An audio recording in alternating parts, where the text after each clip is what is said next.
இந்தியாவின் தலைநகரான டெல்லியில் 27 ஆண்டுகளுக்கு பிறகு அரியணையில் ஏறியிருக்கிறது பாஜக. தொடர்ந்து 3 முறை வெற்றி பெற்ற ஆம் ஆத்மியின் சாம்ராஜ்யம் தகர்ந்திருக்கிறது. டெல்லியில் பாஜக வெற்றி கொடி நாட்டியது எப்படி? டெல்லியின் 32 ஆண்டுகால அரசியல் வரலாறு என்ன? விரிவாக பார்ப்போம்.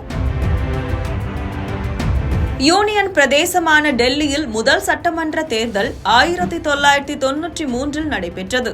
மொத்தமுள்ள 70 தொகுதிகளில் போட்டியிட்ட பாஜக 49 தொகுதிகளில் மாபெரும் வெற்றி பெற்றது.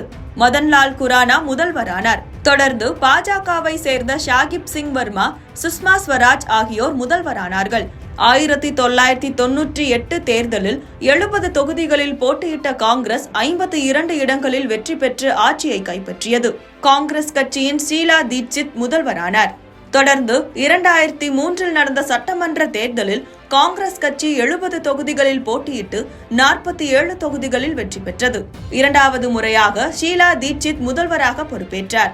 2008 நடந்த சட்டமன்ற தேர்தலில் 70 தொகுதியில் 42 இடங்களை பெற்று ஹாட்ரிக் வெற்றி பெற்றது காங்கிரஸ் கட்சி. ஷீலா தீட்சித்தும் 3வது முறையாக டெல்லியின் அரியணையில் ஏறினார். 2013 சட்டமன்ற தேர்தலில் அரசியல் களத்தின் புதிய வரவான ஆம் ஆத்மி ஒட்டுமொத்த ஆட்டத்தையும் கலைத்து போட்டது. அதுவரை டெல்லியில் கோலோச்சி வந்த காங்கிரஸ் கட்சி வெறும் 8 இடங்களை மட்டுமே பிடித்தது. காங்கிரஸ் கட்சியின் மீது ஊழல் குற்றச்சாட்டுகளை முன்வைத்து தொடங்கப்பட்ட ஆம் ஆத்மி 28 இடங்களை பிடித்தது.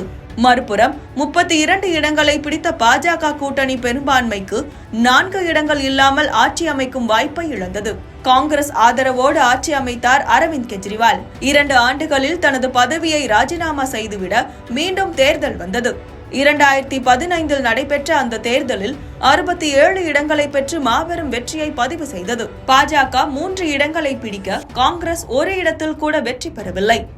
தொடர்ந்து 2020 நடந்த தேர்தலில் 62 இடங்களை பிடித்து ஹாட்ரிக் வெற்றியை பெற்றது. 3வது முறையாக கெஜ்ரிவால் முதல்வரானார். இந்த நிலையில் தற்போது 40க்கும் மேற்பட்ட இடங்களில் முன்னணியில் இருக்கிறது பாஜக. டெல்லியில் 27 ஆண்டுகளுக்கு பிறகு மீண்டும் ஆட்சி அமைக்கிறது. ஒவ்வொரு சட்டமன்ற தொகுதிக்கும் அமைச்சர் அளவில் நிர்வாகிகளை நியமித்து தேர்தல் பணிகளை முன்னெடுத்தது. 12 லட்சம் வரை வருமான வரி இல்லை என்கிற பட்ஜெட் அறிவிப்பு உள்ளிட்ட பல்வேறு விஷயங்கள் பாஜகவின் வெற்றிக்கு காரணமாக அமைந்திருக்கிறது. அதேவேளை ஆம் ஆத்மி அரசு மீதான அதிருப்தி, தலைவர்கள் மீதான ஊழல் குற்றச்சாட்டுகள் உள்ளிட்ட விஷயங்கள் ஆம் ஆத்மிக்கு பின்னடைவாக கூறப்படுகிறது.